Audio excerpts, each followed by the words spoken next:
Cutting-edge news and analysis on demand. This is PID Radio. Catapult the propaganda. The truth out there. Some alien race to come down and threaten us. The military-industrial complex. The highly funded yet unofficial government agencies. Take the red pill.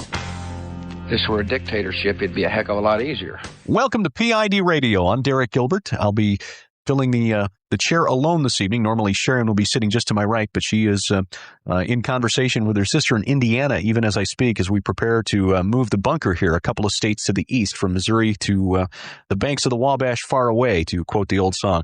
We've got a wonderful guest tonight, and I think you'll really appreciate hearing from this gentleman. He is considered an expert in the field of prophecy, a gentleman who's written a number of books on the prophetic timeline, the events that are to come, both nonfiction and now in the of the fictional variety. He is Terry James, and we welcome him now to PID Radio. Terry, thanks for taking your time to join us this evening. Thank you very much, Derek, for asking me to come on. The new book is the second in a new series called The Second Coming Chronicles, the title The Nephilim Imperatives, Dark Sentences. And now, are these two books, the Rapture Ready Dialogues being the first book in the series, and the Nephilim Imperatives, are these your first ventures into fiction? Actually, I had written two other fiction books. One is called Jacob's Trouble 666, which is a novel of the tribulation era, the rise of Antichrist and so forth.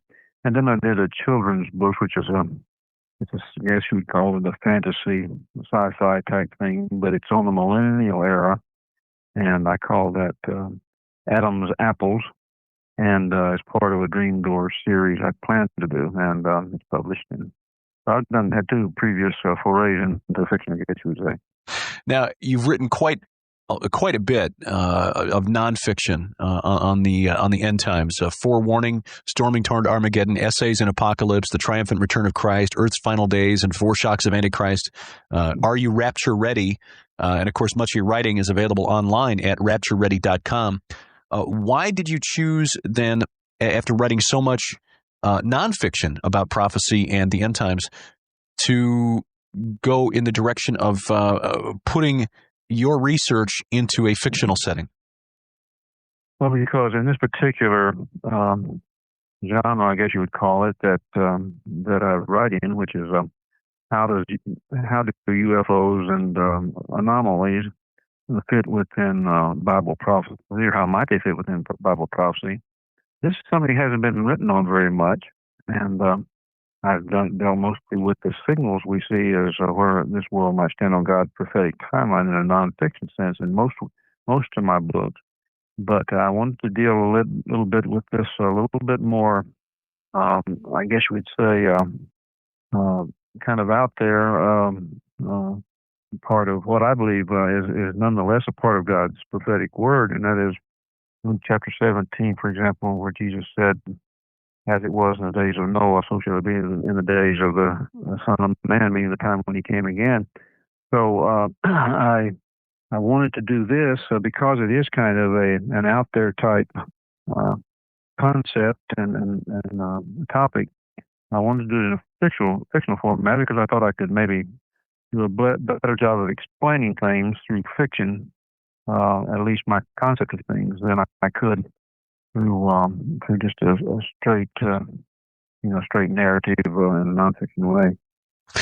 Yeah, when you say out there, I think a lot of the listeners here to PID Radio are more familiar with this concept than most out there, even among Christians, or perhaps especially among Christians. What sort of response do you get when you start talking about this with someone who might not be familiar with this idea, say a fellow believer, and you say, I think that A, UFOs are real, and B, they're part of, they fit into end times prophecy?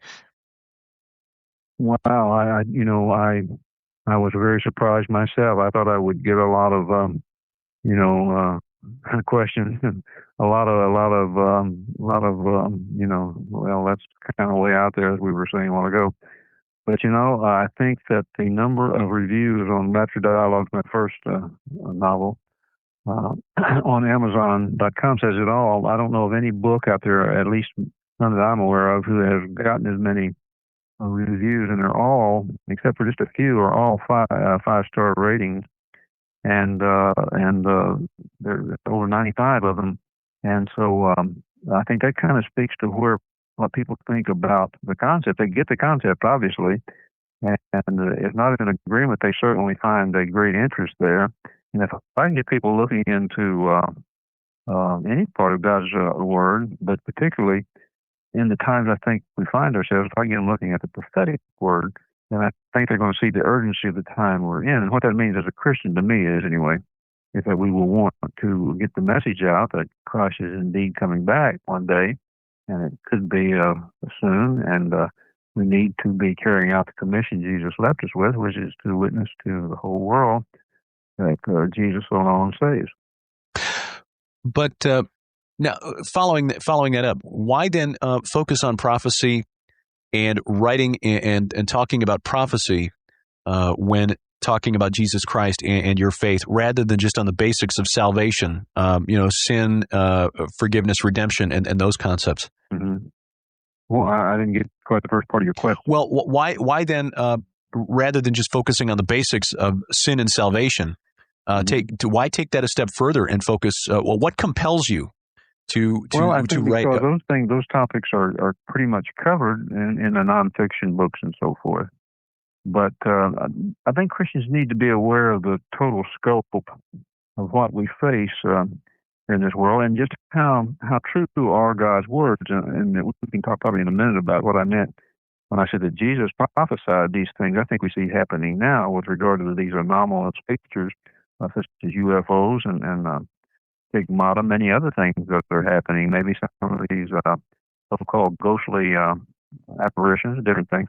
I think Jesus spoke to these things in a specific prophecy, something that hasn't been touched much upon. And I think somebody needs to do it, and there are a few of us, and I think you and your wife are sort of in that arena too. Well, yeah, I mean, our belief is simply this, that if you're a Christian and your worldview doesn't explain everything that happens in the world, then you need to rethink your worldview. And there is clearly evidence for things that aren't easily explained by accepted science. And if the Christian worldview doesn't explain those things, then you need to think about what it is you actually believe. So looking then at the things that are happening around us, what is it that caught your attention then about the not easily explained, the paranormal, if you will, apparitions, UFOs, stigmata, things like that, and what led you to conclude that they are significant in terms of the end times end game? Well, for one thing, there's been a great increase in interest, not only, of course, not necessarily even in the Christian world. I think maybe the interest in the Christian world overall is less in the secular world, but there's a tremendous interest out there, and all we have to do is look at the Discovery Channel or the History Channel or the Travel Channel, National Geographic Channel. Yeah, and we see every week they dwell on these things, whether it's UFOs, whether it's apparitions, whether it's ghostly sightings, whether it's Civil War ghosts, and no matter what it is, there's a great interest out there. And so I think it's incumbent upon us to maybe sit back and think, well, maybe this is increasing in interest so much, there must be a reason for this.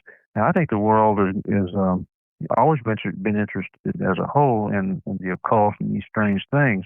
Whether they're either going to get the truth or they're going to get lies, or, a lot of it, of course, is just meant to entertain. But I think I'm a strong believer in what God's Word says, and I believe Satan and his minions are hard at work in bringing delusion to people. And I prefer to get the truth out and from God's Word and at least explore these things, even though it's through a fictional setting. So the great interest that's out there, obviously, if we look at TV every week in other forms, know that interest is there. So we need to be out there, as you say, with a Christian worldview, examining what this is about. Now, I do want to talk a little bit about the Second Coming Chronicles and just get a little taste of what people will expect when they read the Rapture Ready Dialogues and the Nephilim Imperatives. But you mentioned something interesting in your last statement where you said there seems to be a greater interest in the paranormal among non-Christians than among Christians. Is this a good thing? Well, unfortunately, I have to get into some more prophecy here. And I think it's a sad thing, but I think, again, it shows where we are in God's prophetic timeline. With all the other signals we see, geopolitical and geophysical, no matter which way you look, these signals are appearing to be just like what Jesus and the prophets foretold before his second coming. And I think that we see, if you will rephrase that question one more time, I want to make sure I get exactly what you're asking. Well, the question I'm asking is this. Why, perhaps, do you think that Christians aren't, seeing as how we believe in a supernatural being, which so we profess, just by proclaiming ourselves to be Christians, we profess a belief in the supernatural. Why is it that Christians don't have more interest in these paranormal events around us? Right, exactly. And again, getting to the reason, I think that it deals with prophecy. It comes down on prophecy, where we might stand on God's prophetic timeline, is that Jesus, for example, said that when he asked the question, when I return, will I find any faith? In other words, there is prophecy that indicates that there will be apostasy, a falling away from truth. And I think we see that happening all across the board now. I don't mean to throw, bad apples at anybody or anything, but the church today as a whole, the church is trending toward mega church building, toward emergent church building, and toward these things that are getting away from blood-bought atonement and this sort of thing, turning from that outward message that Jesus says, I think, to a self-centered, inward turning, let's be entertained and enjoy ourselves. And of course, that's nothing wrong with having fun and so forth. But they're doing that, in my view at least, at the expense of, as I said, the gospel message. The blood of Christ is a wonderful thing, but it's not a pretty thing, and it's not an attractive thing to a lot of people. And so I think that this turning away from truth to fables, to things that entertain, tickle the itching ears, and see that in Timothy chapter 4. I think this is a prophecy we're right in the middle of and headed toward the time of apostasy and falling away from truth. And so in that regard, I think that's why you don't see as much interest in the church in these things as you do from the secular world. They're too busy, entertaining themselves. That's my view. Making sure that the church has a gymnasium and Starbucks, whatever, Yes. Well, we'll share a story about a church we visited here. Because that's another thing. You never hear Bible prophecy preached in churches anymore, hardly, because pastors are not taught it anymore in seminary. They say that the seminary will tell you that that's bad for numbers of people that just don't want to hear the gloom and doom of Bible prophecy. And what they fail to realize is that Christ is coming back to right all this wrong, and that's wonderful for the Christian. And but that's real troubling that they're turning away from prophecy. Sharon, my wife, was raised in a church where they were taught prophecy, and so she's been blessed by that. She's had an exposure to an appreciation of biblical prophecy since she was a little girl. My exposure to prophecy began with Hal Lindsey and some books that my dad brought home, but it's only really been the last 7 years or so that it really has. That I've really begun to understand, and I don't take this as any credit for myself. It's, the work of the Holy Spirit impressing on me the importance of what was recorded in between the pages of the covers of the Bible thousands of years ago.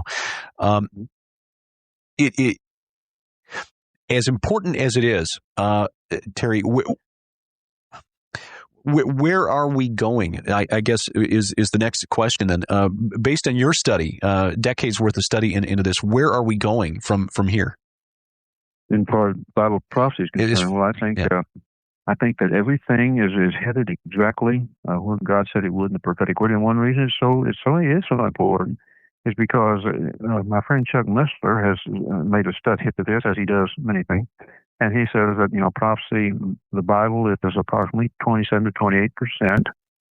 The Bible is 27 to 28% prophecy. Half of that has been fulfilled to the letter. And we can expect that God being God, it will all be fulfilled to the very end, 100%. So where do we stand? Well, I'll tell you where we stand on God's prophetic timeline from my point of view, and the importance of the geopolitical in this world today is that, first of all, Israel had to be a nation again before Bible prophecy could be fulfilled. Christians for a long time following I'd say the first 2 centuries A.D., well, they didn't see Israel. Israel was scattered in the diaspora, the scatterings, when Titus, first of all, scattered the Jews down in insurrection, and then later on in 135 A.D., Hadrian scattered them even more, sent them to every nation of the world. So there was no Israel, no national Israel. Yet the Bible indicated that Israel would have to be a nation at the end of time, right before Christ returned to earth. Well, that didn't happen for, 2.5, almost 2 millennia, of course. 1948, Israel was born in a single day, exactly as it says in Isaiah 66 it would be. So it was born almost miraculously in one single day, May 14th, 1948. And from that time on, Israel has been at the center of world controversy. It's gone through wars in 1948, its birth, in 1956 when Nasser and all the Arab coalition attacked. Again in 1967 when Israel actually struck preemptively to prevent an attack that was about to happen. And then in 1973 when Sadat and the Arab forces tried to again push Israel into the Mediterranean. Israel won miraculously every war, despite being greatly outnumbered.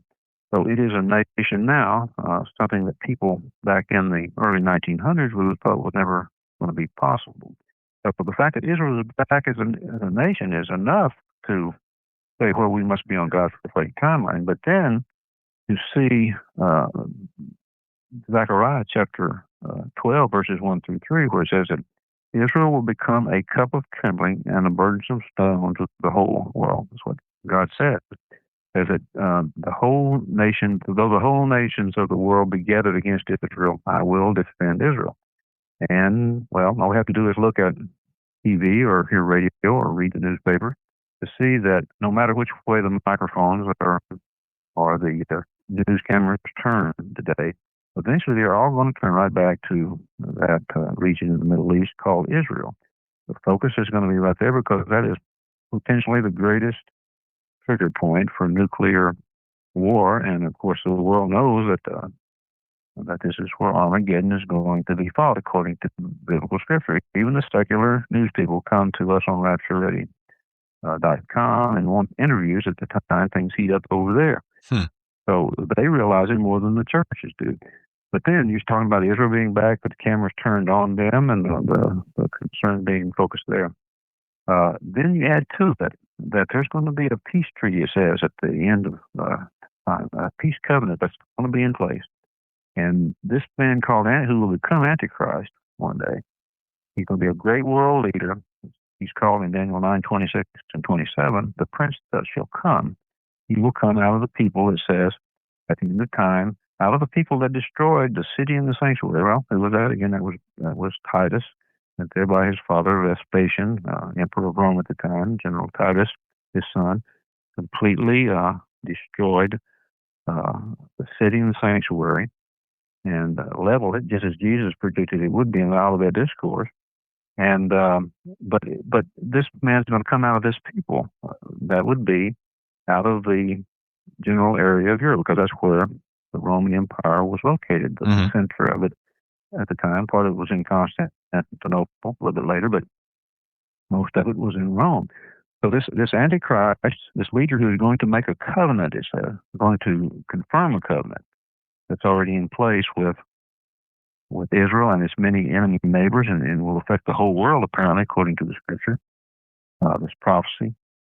We see that today in the fact that the so-called quartet, that's the European Union, the United States, the UN, and Russia, and with the overall auspices and encouragement of the United Nations, they're forcing a peace upon Ehud Olmert. And they're saying you're going to have to divide the land again. You're going to have to give up some land for peace, which is total fallacy. And so there's a peace treaty in process. And so again, that shows us exactly where we are on God's prophetic timeline. Yeah, as we record this now on November the 21st of 2007, the United States just today announced that it's inviting representatives from more than 40 nations to participate in a peace conference to take place next week, the final week of November 2007 in Annapolis, Maryland. The quartet will be there, of course, Israel, the Palestinians, to be represented by President Mahmoud Abbas for whatever authority he still carries over the Palestinians. The United Nations, represented by Secretary Ban Ki-moon.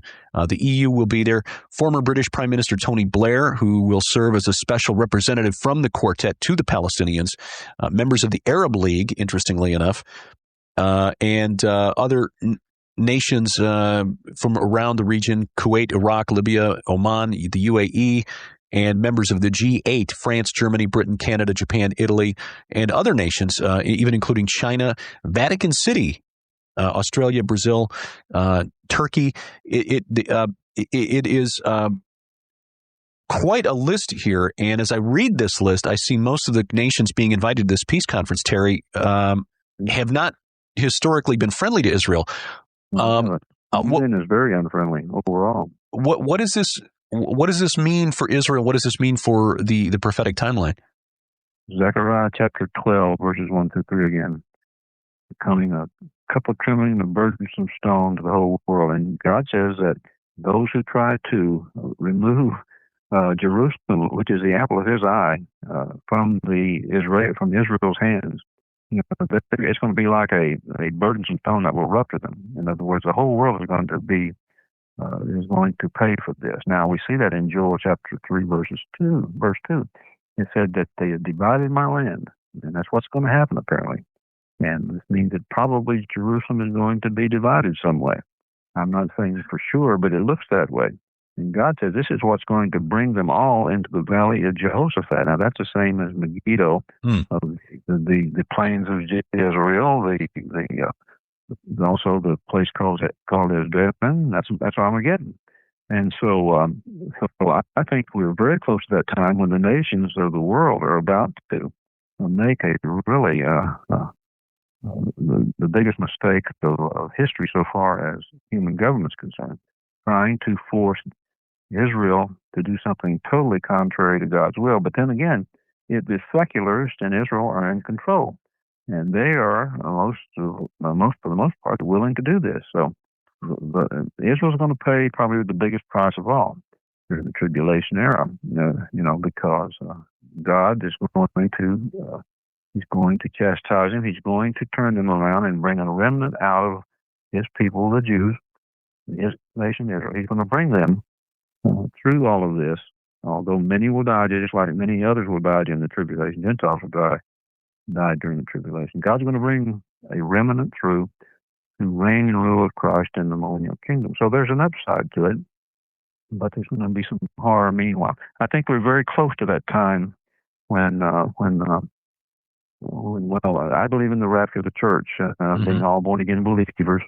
I think all believers, I don't care what state you're in so far as your walk with God is concerned. If you truly belong to God, God's family, you'll go when Christ calls. And then I think this man will step forth on the scene to oppose this peace treaty that's apparently already in progress already made, and the world will grab for it. Israel will sign it, and it's a covenant made with death and hell, according to Isaiah 28 verses, I think it's 15, verse 18, which God personally will know.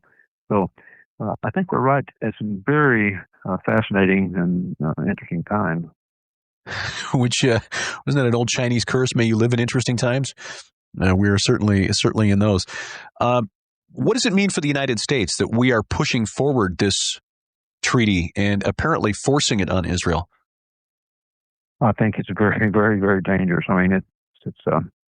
I don't think that we can even measure the danger that's involved in that. We go back to Genesis chapter 12, verses 1 through 3. I'll bless those who bless thee. I'll curse those who curse thee. Well, to try to twist the Israeli government's arm to give up land for peace, which God gave all of Abraham, Isaac, and Jacob, and all of it over there in the region, a vast part of it in the region, He gave to Abraham, and then to Isaac, and then to Jacob. And so He says that my land is not to be divided. It's Israel's. God gave it to him, but it's still His land, and as is the whole earth, of course. He owns the title deed to the earth, and the United States by doing this, we've been greatly blessed. I believe we've been symbolically, at least, God calls Babylon. Babylon was a golden cup in God's hand. It did some great things back in the day with Nebuchadnezzar and so forth. But I think by way of symbolism, the United States has also been a golden cup in God's hand. But just like Babylon, it's going to be judged because that golden cup has turned into a cup of poison, and that city cup that is no longer the golden cup, but it's cankered, and so America, by doing what God forbids, and that is forcing Israel to give up land for any reason, is no longer the midwife they were, and the wonderful assistant that they were to Israel, and helping them come to rebirth in modern Israel in 1948. We were the nation that stood by them, and helped bring them into existence again. And God has used us mightily as a golden cup, but now we seem to be siding with the nations of the world, and again blaming Israel for everything. And if let's give up more land, well, the Arabs will get along with them. And so it's a terrible thing we're doing. And this, you think, is the reason that the United States is not really easily identified in end times prophecy? Exactly. Now, I'll give you my scenario if you want me to, what I think is going to happen. I think when the rapture occurred, the Christians in this country, the true Christians, I'm talking about people, born-again believers, are right at the heart of this country so far as, and have been from the very beginning. Mm-hmm. The very beginning. Now, we're a solid tax-paying bunch. We live and work in industry. We are the nucleus of this nation, right at the heart of it. And when the rapture occurs, and Christians are also the best evangelical Christians who truly believe in Israel and in God, and that He has a plan for Israel in the future, are Israel's best friend and strongest allies. And in one single second in the rapture, I believe all of that's going to just dissipate. The Christians will be gone. That hardcore nucleus support, that lobby Congress and everything else to make sure that Israel is taken care of, is going to be gone. The tax-paying support of the United States, that whole base is going to be totally upset. The United States is going to be in great economic chaos. Now, again, we're not what I would call a Christian nation, and never have been, but we really aren't now. And but we have carried the gospel light. That is the second part of why I believe God has blessed us. The first part, really, that we carried the gospel message as He intended for us to the whole world. And then that we've been a strong ally of Israel, protecting them in the physical sense. So when all of this, so I'm saying that we're a Christian nation in that sense, mm-hmm. in that whenever Christians are gone, there's going to be great chaos. But in Europe, where they've long since turned out the gospel lights for the most part, now there are Christian pockets over there, I don't deny that, but for the most part, they kicked God out. And so they're going to be basically unaffected by all of this. Now, I think what's going to happen is, when that great chaos occurs, the leaders of this country are going to be struggling to find some way to regain economic and military and every other kind of equilibrium. And I think they're going to have to come under the umbrella of the European Union. And whereas the power will be diminished greatly from the standpoint of governing, you'll have that tremendous nuclear arsenal that I believe Europe will then inherit and become the great power base, the matrix out of which Antichrist will grow. And again, though, Israel will be standing over there basically alone. And so they will have to agree to some kind of peace covenant in order to secure the auspices of and the protection, I believe, of the European Union and all that it has now become. Now, that's just a scenario. I take it for what it's worth, but that's the way I see it right now. That's an interesting analysis. I can see already we're about halfway through our time, Terry, and I can see that this is the kind of conversation that could go on for hours, but don't want to delay too much longer getting into your new book, The Nephilim Imperatives, Dark Sentences, which is Volume 2 of the Second Coming Chronicles. Book 1, The Rapture Ready Dialogues, Dark Dimension. The Nephilim Imperatives now published by Anomalos Publishing, our friend Tom Horn helping get that out to market. What's the premise? What's the background of the Second Coming Chronicles, and how does the storyline, without giving too much away, how does the storyline play out? Well, it starts at in the first, the Rapture Dialogues with the founding of the Dead Sea Scrolls, the finding of the Dead Sea Scrolls in Qumran in February 1947. And a lot of things seems to have happened, and I view these things as we see happening, the step up, if you will, of end time progression. Things becoming more and more heated up as I believe a satanic activity becomes greater, and God's resistance to that becomes greater in the spiritual sense. I believe it's all based around Ephesians chapter 6, verse 12, where it says that we struggle not against flesh and blood, but against principalities, against powers, against the rulers of the darkness of this world, against spiritual wickedness in high places.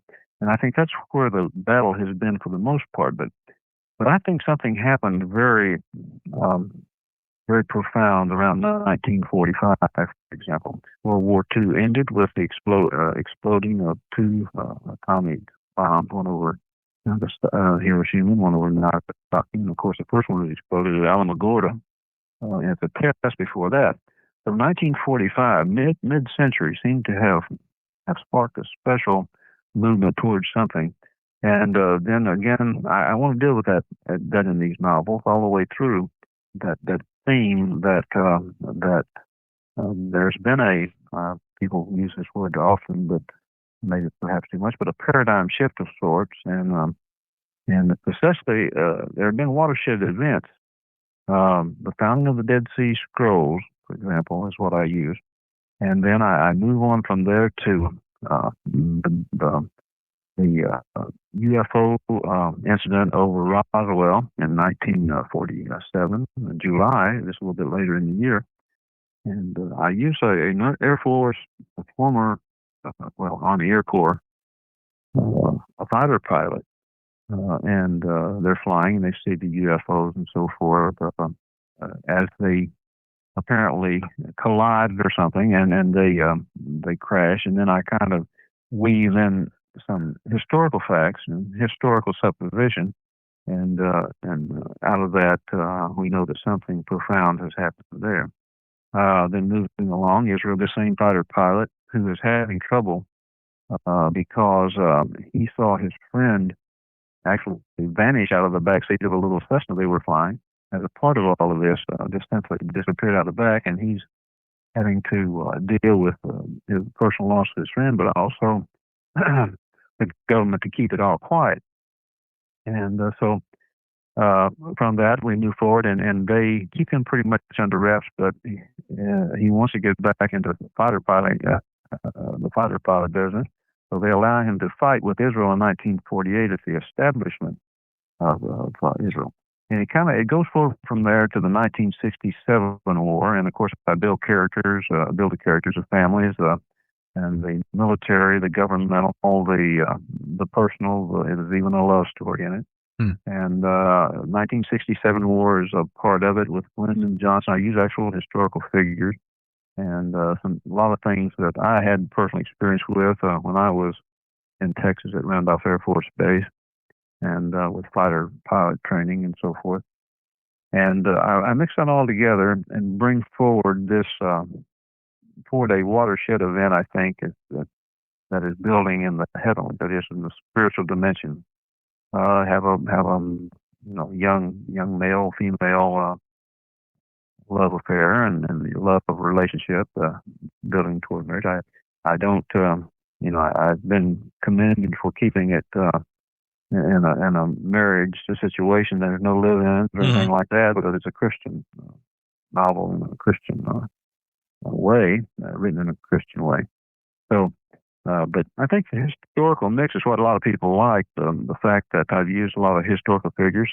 For example, as I said, Lyndon Johnson, and then Edward Teller, and people like Robert McNamara, and even I don't mention Robert Kennedy himself, but several people around him during the elections when President Johnson decided to resign. And so Johnson, in the fictional account, wants to know more about the UFO stuff because he had seen lights as a boy in Texas that he wondered about. And so he ordered these things to be looked into. But by that time, Vietnam, of course, was so fully in developing the world that sort of died. But there's covert operations in this, covert operations, governmental operations run by one man in particular that we bring in the demon world as part of that. Reverse engineering, bringing in the fact that things come out of some of these UFO incidents that have been used to reverse engineer technology that will propel men forward into the 21st century. And it just comes along like that until the first novel ends basically at the very brink of another watershed event, which I should open with the Rapture Dialogues. The Nephilim Imperatives, the second novel, I open with this particular event, and of course it involves developments in the White Mountains of Afghanistan, and show I think bin Laden and some of the people, and I use historical accounts there where there's a meeting in a cave there, and they're filming these people who would fly these airplanes. They were filming in January of 2001, filming them planning to the suicide attack and so forth. And that's a historical fact. And then I move it forward, to the actual attack itself. And from that, again, get into the covert operations. And it's just an ongoing saga that brings these families together. Of course, the ones back in the first novel are now in their 70s and 80s, the main protagonists. And the younger, the children of these people have taken over the adventure. And it involves just a whole lot of things. It even involves Bigfoot characters. It involves government demon activity working to bring new forms of life, some that involve a cloning type situation. But it's sort of a dark, sinister world that brings all these things together. I have a British agent that is spying for the EU, what's going on in America in the Colorado Mountains, with regard to UFO sighting, satellite observations and so forth that are concerning some of America's allies. And I don't want to give too much away, but then it involves some supernatural activity with this prophet-type character that guides some of these young protagonists into finding the answers and finding some people that have been kidnapped in the Colorado Mountains. And I think, again, I live with a real cliffhanger with this one in order to bring it into the future novel.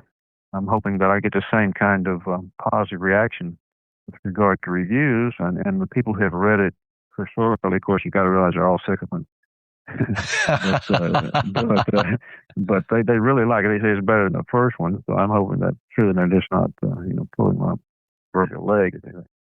Well, I think just from the couple dozen pages that I've had the opportunity to read today, I think anyone who liked Tom and Nita Horn's The Ahriman Gate will really appreciate the Nephilim Imperatives, and looking forward to reading the Rapture Dialogues, the first book in the Second Coming Chronicles. Now, going back to some of the themes that you're weaving into the Second Coming Chronicles, Terry, I have to assume, based on your faith and your research and your non-fiction writing about end-time prophecy, that you didn't include UFOs and Bigfoot in these novels just because they're convenient plot devices. No. They're my way of thinking. It's all in a spiritual intervention into the affairs of man, just as Jesus said, and again in Luke 17. Be like it was in the days of Noah. What was it like in the days of Noah? Well, there's many things we could say that brought the world to the point that God had to destroy it.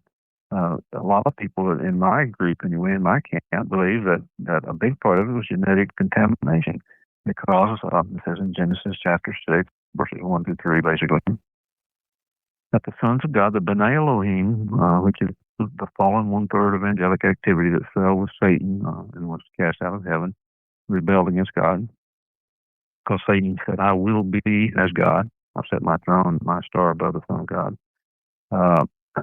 They were cast out, and they looked down, and they saw the daughters of men, that they were fair, and they took to them to wife every one that they chose. In other words, the angelic activity, the angels of heaven, some of them, came down and intermarried with women, or at least had sexual relations with women. And from these unions were produced the Nephilim, and that is these giants. There were giants in the earth in those days. These things apparently were offspring of humans, supernatural. From this we get the demigods, I believe, of legend and lore, of Roman mythology, Norse mythology, Greek mythology in particular, and Hercules, and all of these things, Zeus, and all of these, Thor, all of these, and literal beings, not just creations of storytellers. They were literal beings. They were giant, and they performed supernatural feats, and entered the losing times, and things got so bad that God the genetic makeup of man was contaminated. God had to destroy the earth. So again, I think that that's what we see in the Nephilim Imperatives and in the Rapture Dialogues. This reintroduction into modern times as it gets closer to the time of Christ's return, because again, Jesus said, as it was in the days of Noah, so will it be in the days of the Son of Man. Well, that was prevalent during those times, and so was violence. Violence filled the whole earth. It says in Genesis 6, verses 11 and 13, I believe. But violence filled the whole earth. And of course, just the very fact, I mean, you don't have to go very far to say we're in now the war on terror. Mm-hmm. Well, that's violence. And so I think that, again, shows us where we are in God's prophetic timeline. Therefore, making a novel such as this, even though it is fiction, based upon what I believe to be biblical truth, makes it so relevant to our time. When you try to talk about UFOs and Christian theology in the same sentence, people's eyes will glaze over. What success have you had? Now, I know that you talked earlier about a number of positive reviews at Amazon.com, but when talking to other, say, writers and researchers into end times prophecy, other fellow believers, how open are you finding people to the idea that UFOs, that so-called extraterrestrials, will factor into this end times deception? Is that an idea that is gaining any acceptance at all inside the body of Christ? The people who are in the pre-trib view of the rapture. That is, they believe the rapture will occur before the tribulation era of the last 7 years of human history before Christ's second coming. That group is open to it. The people in that are open to it. They don't dwell on it, and that's why I wanted to take it up, sort of, because it's not really a part of their end time mix of study. And I've already done all of that as they are doing now, and I still do that. Deal with the what you would call maybe the more normal sort of end time. But they are open to it. They believe that these were actual angels that came into the daughters of men back into Diluvian time, and so they're open to it. They just don't lend a lot of support, to that. In other words, we have a pre-trib meeting every year, and we're going to have it'd be December 10th through 12th, and in Dallas, by the airport this year. Tim LaHaye's research think tank and pre-trib group, and they will go through all of these things, but they won't touch on this. I'll never touch on this, and especially the academics from the seminaries who still believe in prophecy, and they do show up there, the ones that believe in prophecy. But that's a dwindling bunch. So, as far as the mainstream church is concerned, no, they're not interested in Bible prophecy in general. As I said, we talked about before, they completely turned from that almost. And if you want the apex of that, look at Rick Warren's book, The Purpose Driven Life. I believe it's bottom of 285, page 285, and the top of 286 in the hardback. Basically, he says that Jesus, he does say that Jesus, anytime his disciples came to him to talk about prophecy, he would tell them that it's not for them to know. There's nothing, they don't have a reason to know. There's no need to think about those things, but to be turned to the attitudes of life and other things. But that's taking it a little out of context there. Yeah, I don't know how I really don't know how he dismisses the Olivet Discourse recorded in 3 books, Matthew 24, Luke 21, and Mark 13, but he does. So the mainstream church, no, they're not going to look at the UFOs and the other anomalies that we look at as related to Bible prophecy, because they don't even acknowledge prophecy. So, this is a sticking point. I get a little bit irritated with it. I can understand that. It's something that maybe just in the same way that a former smoker is the worst when it comes to persecuting other smokers. As somebody who spent the better part of his life professing to believe in some sort of amorphous higher power, who just sort of stood off in a distance and watched the earth, kind of destroy itself without intervening. Now that I've been awakened, it really disturbs me to see so many Christians, professing Christians, going through the motions and not paying attention to prophecy first, and second to, as you rightly point out, the huge increase in interest in the paranormal. Even the sci-fi channel, science fiction. Tomorrow, Thanksgiving Day, is spending the whole day on a ghost hunters marathon. Why? Well, because it gets ratings, because there's a hunger for it.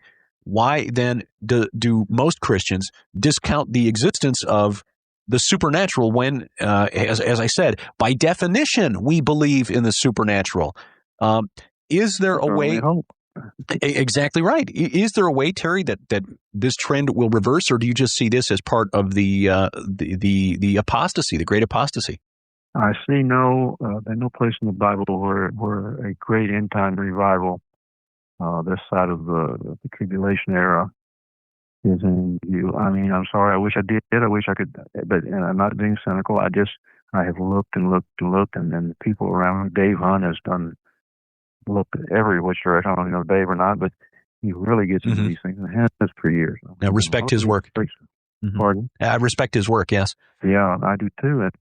And we just don't see it. We just don't see an end-time revival. Matter of fact, evolution tells us, things are getting better and better. We're going to evolve to godhood. from nothing, that big bang of nothingness, we're going to evolve to godhood, and things came from chaos and going to get better and better. But God said, no, I created everything perfectly. Man rebelled and so forth, and now everything is under the second law of thermodynamics. Entropy, everything is deteriorating, getting worse and worse and worse. And that includes mankind, and that even includes the church, unfortunately. Turning, we are in Laodicean times, I believe, and God said, because wish that you were, would that you were either hot or cold, but because you're lukewarm, I'll spew you out of my mouth. Now, people will say, well, we have these evangelical services. We have the praise services that last we have all this wonderful music, rock music, entertainment music, and the 5-minute message, and we're all happy. We're hot for the Lord. Well, no, that's lukewarmness at its worst, because you leave out the blood of Christ and the salvation message of the altar call to Christ and these things, and you're getting away from God's truth. And I think that there will be no revival this side of that doesn't mean that every member who believes in Christ, though, who's in the family of God, is going to go in the rapture. They may go kicking and screaming, but they're going. I believe. Terry, now I see in your bio that you worked in advertising as a press liaison, that you studied journalism, political science down at UALR. Where, by the way, I spent, I didn't go to UALR, but was in Little Rock for a while there during the Bill Clinton tenure as governor. Enjoyed going to see the Travelers play. That was a lot of fun. Yeah. How got a new stadium now, I did not know that. Yeah, brand new stadium across the river over there in North Little Rock, I guess. Oh, no, I like that old stadium there. They called it the greatest. I like Ray Winder Field. The Ray Winder Field, yeah, the greatest show on dirt. How'd your background in advertising, in media relations, political science, how did that prepare you for what you're doing right now? I don't. God prepared me for what I'm doing right now. But didn't he take you down those paths? Pardon? But I presume that he was the one who kind of guided your steps and took you down those paths. Well, absolutely. I'm convinced. Now, I know this may sound harsh, but I'm not unhappy about it. I praise God for it. I told you, we were talking earlier, I've been blind since 1993 due to a retinal disease. And so I had to have a lot of mobility in my job as public relations director and creative director at a couple of advertising agencies and other things through my career. But God had to do something, I think. I loved advertising. I like the clever turn of word. I like quick billboard type things. I just loved advertising, but it's a highly secular business, and not always the best, most honest, I think. A lot of hype and so forth, and dog eat dog. But God had something else in mind for me, and then I developed this retinitis pigmentosa, which is a hereditary retinal disease. And of course, I didn't know what to do. I was going to have to give up that kind of business because my vision was growing.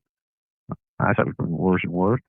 And so it's almost I would say it's almost wasn't a Damascus Road experience, but it was an epiphany. It was definitely an epiphany. I woke one night, really early in the morning, about 2:00 in the morning, and it just came out of the blue. It said, "Why don't you put together?" My mind did put together the best, the most biblically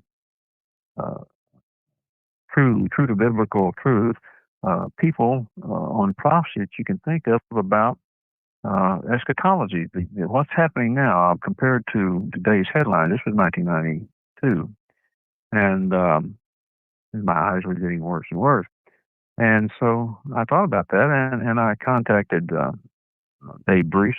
I don't know if you remember him. Dave is now deceased. And I contacted Tim LaHaye and a lot of these people who are really top-notch prophecy guys even then, and Dr. Walford and others. And, they were all very generous and kind. And we put together the first one, Stormy Toward Armageddon, about the time of the first Gulf War, as it was concluding and so forth, and how things were again turned to the Middle East. And from that,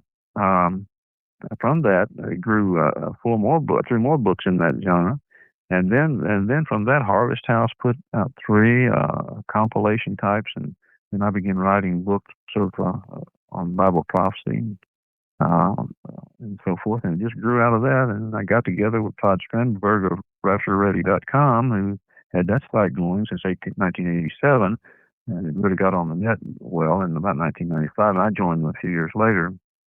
So God has made that site the number one Bible prophecy website in the world with over 9 million hits a month now. So it's really a growing thing, and so God had to, I believe, refocus my energies into my writing abilities and other things into and what He wanted and done in these crucial days that are ahead of us.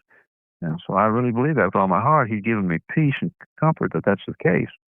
And so, I rather than whine about it, I'm going to praise Him for it, and hopefully, move on and do what He wants me to do from here to the rapture till He takes me home by death. Well, and we're blessed for it. A good deal of Terry's writing is available at RaptureReady.com. You'll find it there, and he's got 2 books out now in the Second Coming Chronicles series. Volume 1, The Rapture Dialogues, Dark Dimension. Volume 2, just published by Anomalous Publishing. And you'll find that online at anomalouspublishing.com. The Nephilim Imperatives, Dark Sentences. And we'll put links to all of that in the show notes tonight at PIDradio.com. Terry, sadly, this hour has gone very, very quickly, but we'd definitely love to have you back again and get Sharon in on the conversation, because she's much more studied on biblical prophecy than I am. And I'm just doing everything I can to try to catch up with her. Great interview. Great interviewer. Well, I appreciate that. I mean, talking about, we'll talk some time about the paths the Lord has led me down to prepare me for where we are right now and where we're going. And hopefully we're just, doing what He wants me to do. And I'm not always convinced that's the case, but that's my fault, not his. Yeah, I can tell you're certainly dedicated to that. Well, Terry James, look forward to reading through both the Rapture Dialogues and Nephilim Imperatives, and definitely look forward to having you back again soon on PID Radio. Well, thank you, Derek. God bless.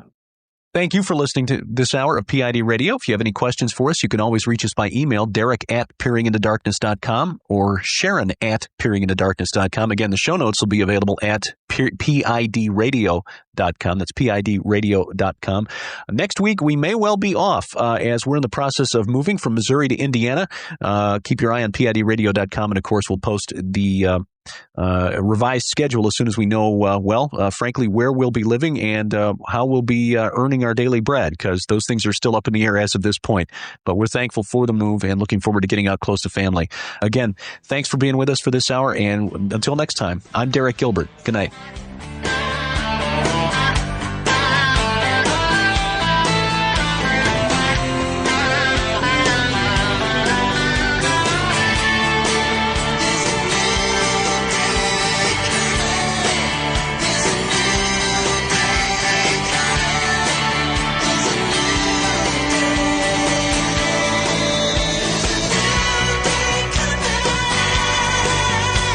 A new day coming.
This is PID Radio.